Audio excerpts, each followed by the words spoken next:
안녕하십니까. 반갑습니다. 저희 닥터빌드는 그 정비사업 전문관리업자인데 그 정비사업 그 전문 관리업체다. 서울시에 등록이 되어 있습니다. 서울시에 등록된 면허를 갖추고 있다. 그래서 이런 노후빌라 재건축 사업이다 할 때도 일정한 경우는 이런 면허를 갖춘 업체가 진행을 해야지, 그냥 동네 브로커가 진행하게 되면 그 브로커는 또는 의뢰한 사람들은 그 형사처벌 받게 되어 있습니다. 이게 23년에 제정된 추가된 규정으로 처벌을 받게 되어 있어요. 그래서 노빌라 재건축의 그 프로세스가 상당히 중요한데, 그 어떤 방향으로 사업을 진행하느냐에 따라서 비용을 줄일 수도 있고 또는 늘어나는 경우도 있고, 그 다음에 그 세금, 관련되는 세금이 줄어들 수도 있고 늘어날 수도 있고, 그래서 사업 코드를 잘 잡아야 된다는 거죠. 이렇게 성공적인 노빌라 재건축을 위한 프로세스를 지금부터 설명드리도록 하겠습니다. 그 일반적인 소규모 재건축 사업 방식인데, 그 작은 규모의 재건축이라도 건축 관련 법규나 세무 관련 법규, 그 다음에 등기 관련 법규, 등기도 다 돈이 드는 거죠. 그 다음에 사업코드와 관련된 법규 등에 능통한 경험 있는 건설사나, 그러니까 도시정비업하고 건설업하고 겸하고 있는 특히 노빌라 재건축의 그 정통한 회사는 아마 닥터빌드밖에 없을 것 같습니다. 이런 건설사나 정비업체를 통해서 진행해야 된다는 거죠. 그래서 절세나 인센티브 획득을 통한 그 사업성 개선이 상당히 중요한 과제이기도 합니다. 먼저 노빌라 재건축의 사업 방식인데, 만약에 20세대가 넘는다, 20세대 이상의 노빌라 재건축이죠. 이걸 기준점으로 본 거는 그 20세가 넘는다면 이제 조합 설립이 가능합니다. 조합 설립이 가능하다. 조합이라는 독립한 법인을 만드는 거죠. 근데 20세대가 안 된다 할 때는 조합 설립이 안 됩니다.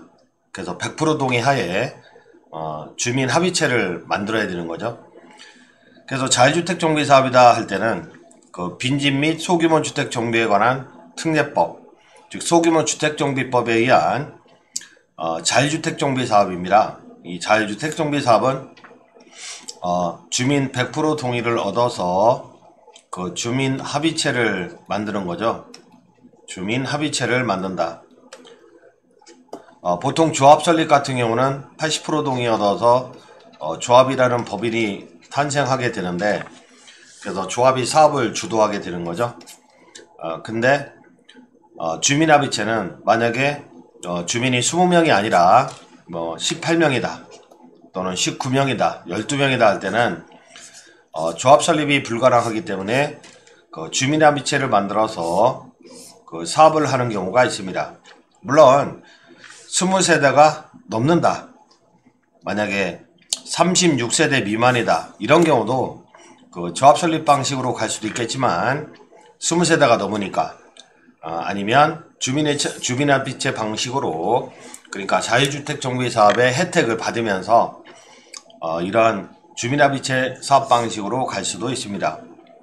그래서 자유주택 정비 사업을 할 수 있는 경우는 그 단독주택이 18호 미만이다, 단독주택이 17개가 모여있다, 어떤 블록에, 또는 다세대 연립의 공동주택이 그 35세대로 구성되어 있다.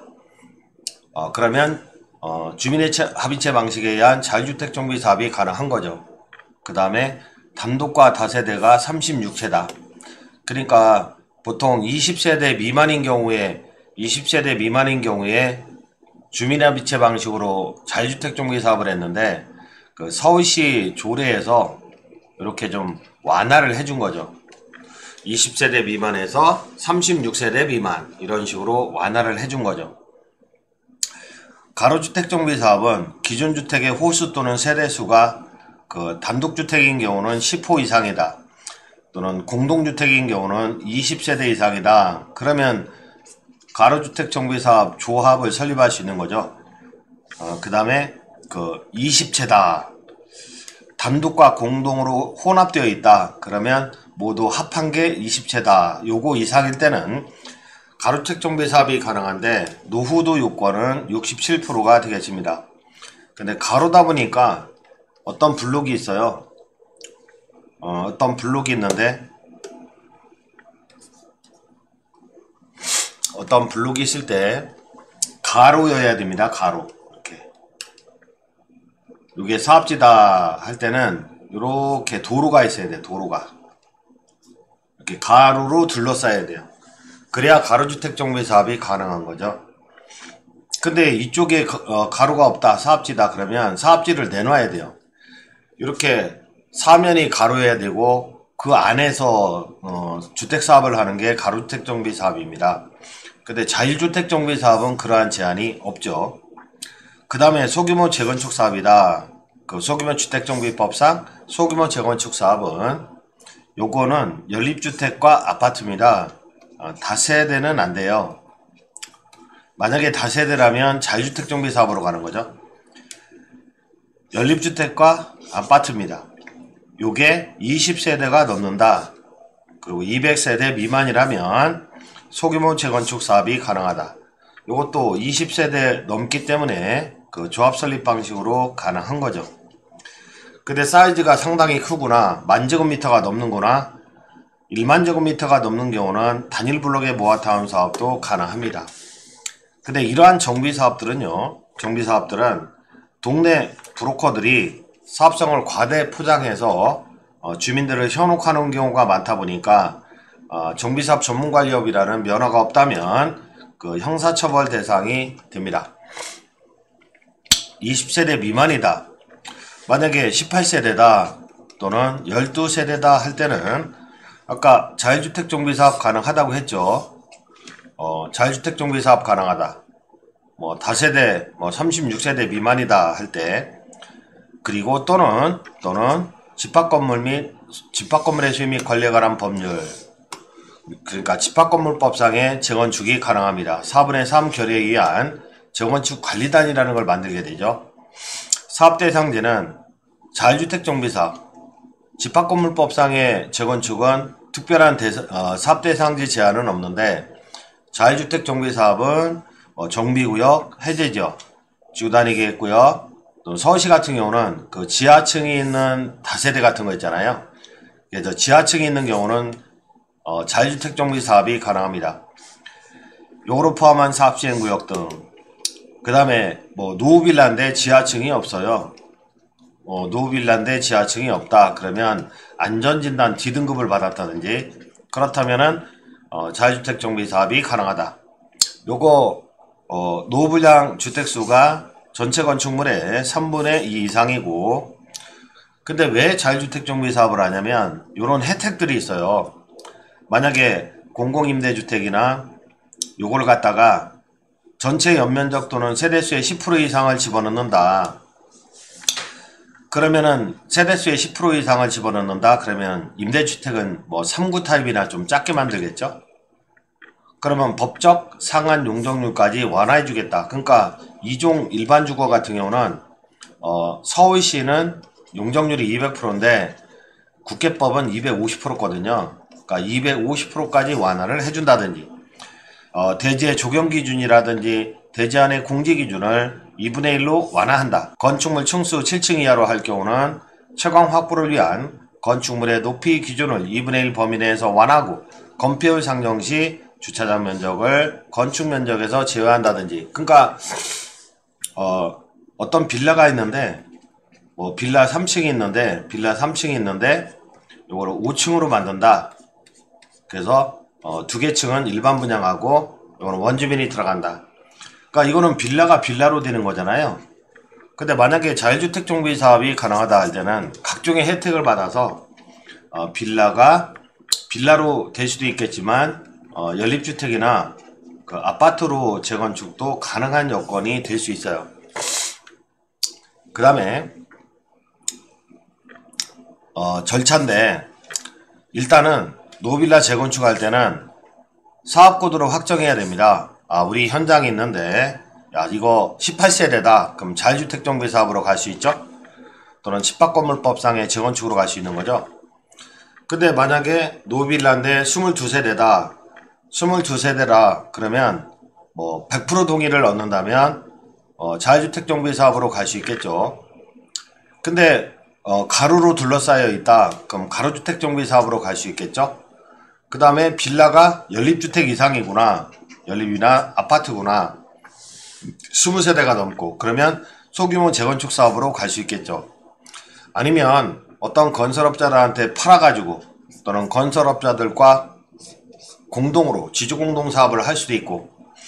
근데 이 지주공동사업은 그 세금 측면에서 상당히 불리합니다. 상당히 불리해서 권장사항은 아니고요. 근데 요것도 세금 측면에서 좀 불리합니다. 그래서 정비사업에 속하는 거 있잖아요. 요 속에 포함시키는 것이 절세 측면에서 상당히 유리하다. 만약에 18세대가 있는데 요거를 조합 설립은 안 되잖아요. 조합 설립은 안 되니까 뭐 가로주택 정비 사업이나 소규모 재건축보다는 자유주택 정비 사업으로 가야 되겠네요. 100% 동의 얻어서. 근데 만약에 지주공동 사업이나 집합건물법상의 재건축으로 한다 할 때 18세대가 공동사업자를 낸단 말이에요. 그러면 자유주택 정비 사업으로 가면 환지로 봐서 양도세를 부과하지 않는데 18세대가 공동사업체를 구성을 해요.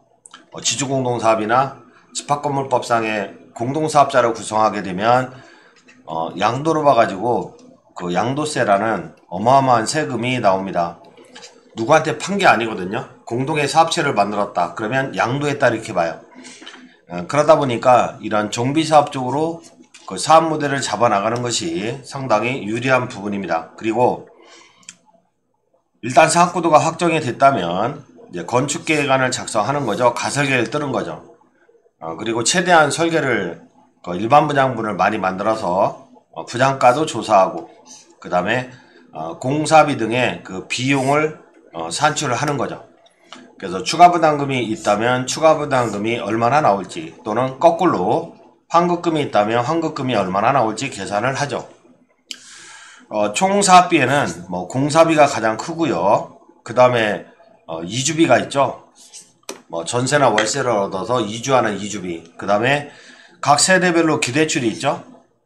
또는 각 세대별로 전세금을 돌려줘야 된다면 그런 비용. 그 다음에 각종의 공조 콩가가 있고. 그 다음에 이제 업체 선정을 해야 되는데 상당히 중요한 부분이죠. 그래서 정비사업 전문관리업체를 선정하는 것이 유리하다. 그리고 경우에 따라서는 신탁 구성 방식도 유리하다. 건축계획안을 작성합니다. 그리고 사업수지 분석하고 시공사 선정하고 금융PF를 진행하고 착공 및 준공이죠. 이런 식으로 진행을 하게 되는데 사례를 보겠습니다. 요거 작용금의 재건축이죠. 원래 18세대였는데 18세대. 근데 이게 만약에 그 지주공동사업이나 집합건물법으로 가면 그냥 빌라 2동입니다. 빌라 2동. 근데 자유주택 정비 사업으로 가니까 각종의 건축에 관한 인센티브를 받아서 네이버에 아파트로 표시되는 연립주택으로 바뀔 수 있는 사업이 된 거죠.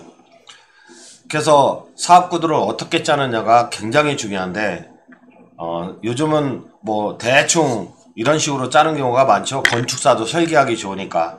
근데 실력 있는 건축사를 동원해서 연립주택이나 아파트를 구성한다면 그 가치가 더 높아지는 거죠. 그래서 관련 건축법규나 시험 관련 법규, 등기 관련 법규, 사업구도와 관련된 법규에 그 능통한 경험이 있는 정비업을 겸하고 있는 건설사를 통해서 진행해야 된다.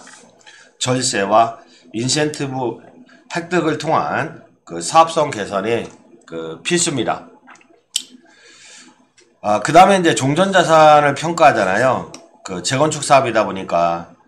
그래서 먼저 종전자산의 세대별 감정가를 통해서 세대 소유자별 자기 지분을 산정하는 방식이 있는데 일반적으로 정비사업을 하는 경우에 사용하는 방식이죠. 복수의 감정평가업자를 선정하여 세대별 평가 금액의 평균으로, 그러니까 세대별 1층 감정가 다를 것이고 지층 다를 것이고 3층 다를 것이고 이런 최종평가액을 산정하는 방식을 사용한다. 두 번째는 각 세대별 토지 지분만을 건물로 다 낡았다 치고, 이거는 반지하 사람한테 유리하겠죠. 토지 지분을 파악하여 토지 지분을 기준으로 소유자별 지분으로 산정하는 방식이 있다. 이런 방식은 토지의 면적만을 가지고 산정하므로 가장 간단하게 소유자별 지분 정리가 가능하다. 근데 집값이 더 비싼 지상층의 세대는 이의를 제기하는 경우가 많이 있어요. 그러나 지하층이 반대하면 특히 자율주택 정비사업 100% 동의 얻어야 되잖아요. 그래서 지하층이 반대하면 사업을 이뤄나갈 수가 없다. 물론 저희는 처음에는 한 두세 명 반대하죠. 근데 저희만의 노하우로 설득 노하우가 있습니다. 그래서 100% 자율주택 정비사업으로 가는 그런 노하우가 있는데, 그래서 최근에 강남구 최초로 자율주택 정비사업을 진행하고 있습니다. 처음에 두세 분이 반대를 했었죠. 그래서 설득 노하우를 가지고 설득해서 100% 동의 얻어서 진행을 하고 있다. 그래서 반지하의 동의를 얻어내려면 이렇게 좀 두 번째 방식으로 종전 자산을 평가하는 경우도 있고요. 세 번째는 가령 지층 포함 3층짜리 노후빌라 5대가 있다. 그럼 지하 1층, 지상 2층, 2개 층. 그러면 5개 층으로 재건축한다. 그러면 주민 합의로 1개 층씩 위에 층을 배정받기로. 그러니까 지층은 1층, 그 다음에 1층은 2층, 그 다음에 2층은 3층을 배정받기로 약정하는 거죠. 그러면 지층은 1층으로 가고 2층은 3층으로 올라가는 식이죠. 이 감정평가 방식에 의하면 지하층 주민이 큰 부담을 안기 때문에 지하층이 아무래도 낮게 평가되니까 실무에서는 재건축의 원만한 진행을 위해서 보통 이런 방식으로 두 번째, 세 번째 방식으로 진행을 많이 합니다. 물론 주민의 합의에 의해서. 그 다음에 이제 건축사 선정인데요. 이 경험이 있는 건축사, 그러니까 노빌라 재건축에 관한 경험 있는 건축사 선정이 중요하다. 보통의 경우는 빌라 딱 2동 이렇게 설계하는데 아니다. 물론 저희와 협의를 하겠지만 자율주택 정비 사업이나 초규모 재건축으로 가야 되겠다. 이렇게 사업 구도를 짤 수 있는 경험 있는 건축사가 중요하고, 그리고 사업의 유형별로 인센티브가 다르거든요. 인센티브를 적극적으로 적용을 하는 건축사가 있고 무시하는 건축사가 있어요. 일반인들은 모르죠. 저희는 딱 간파할 수 있겠지만. 그리고 대관 업무에 능통한 건축사를 선정해야 된다. 아무래도 경험이 많은, 강남구라면 강남구에서 설계를 많이 했던 이러한 대관 업무 능력자를 선정을 해야 된다. 그 다음에 실용적 설계자가 있고 또는 예술적인 설계자가 있는데 요거 참 쉽지가 않아요. 디자인을 중시하는 그러한 건축사라면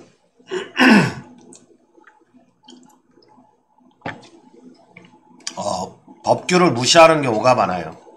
법규를 모르거나 무시하는 경우가 많다. 용적률에 맞지도 않게. 그래서 저희는 어떻게 하냐면 일단은 법규에 능통한 설계자를 선정하고 예술을 가미하는 디자인을 가미하는 그러한 설계안을 뽑아냅니다. 그 다음에 건축 설계 계약하고 허가도면을 작성하죠.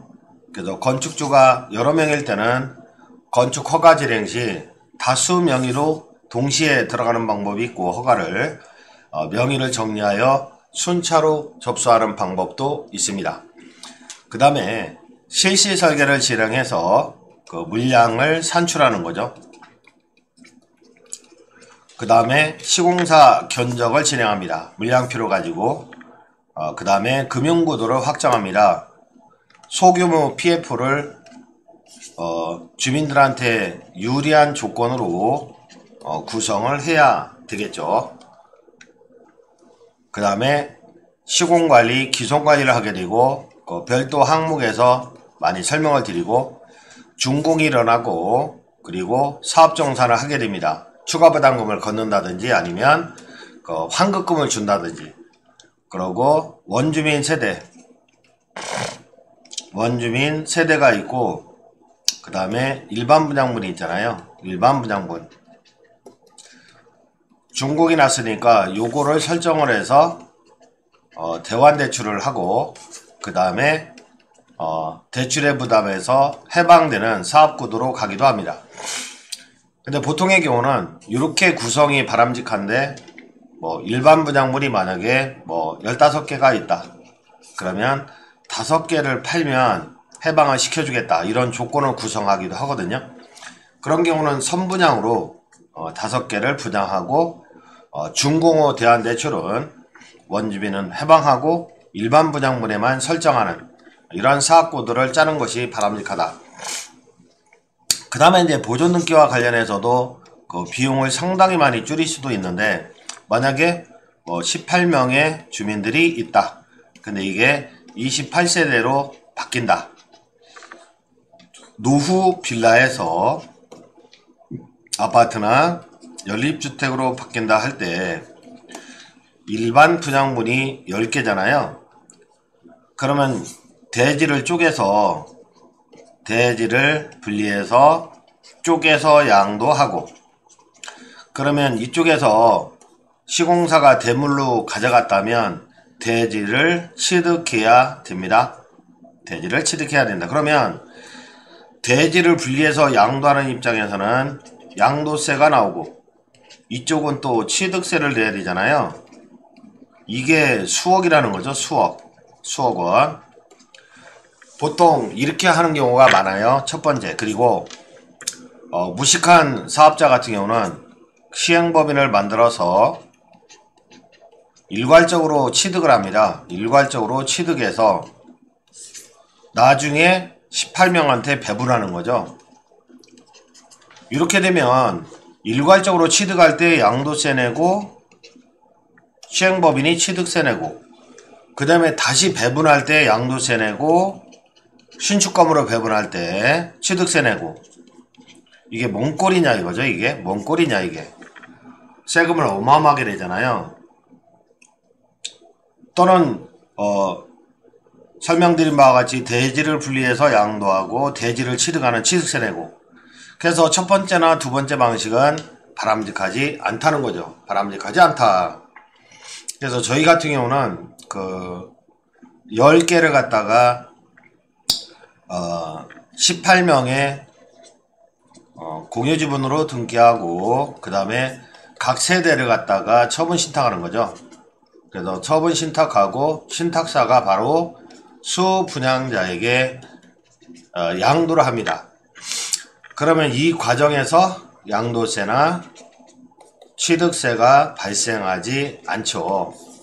이렇게 노빌라 재건축의 문제는 결코 난이도가 쉽지는 않다. 상당히 높다. 난이도가 상당히 높다. 특히 용적률 인센티브를 받아야 되겠고